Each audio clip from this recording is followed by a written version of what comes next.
Hey guys, wanna know how to add Crashlytics to your Android projects in Kotlin? Well, in this video, I'm going to guide you through a step-by-step tutorial on how to do it. It's super simple, so let's get straight to it. So in this video, I'm going to use Kotlin Playground in order to simulate, but you can directly use Android Studios and other stuff with Kotlin in it in order to implement it directly.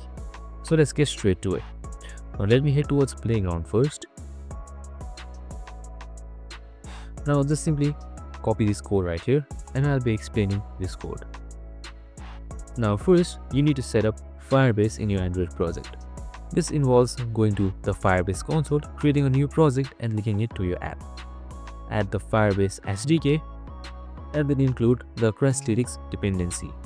In your main activity or any other part of your app, initialize Crashlytics like this. Now you can track errors by calling record exception parenthesis when an error happens.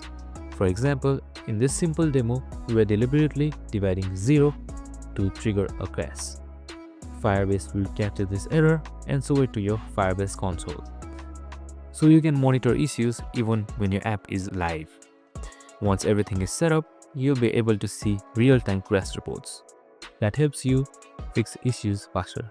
And that's it. That's how you integrate Crashlytics in a Kotlin Android app. I hope this video helped. If it did, make sure to like, subscribe and tune in with us for more of these videos. See you in the next one.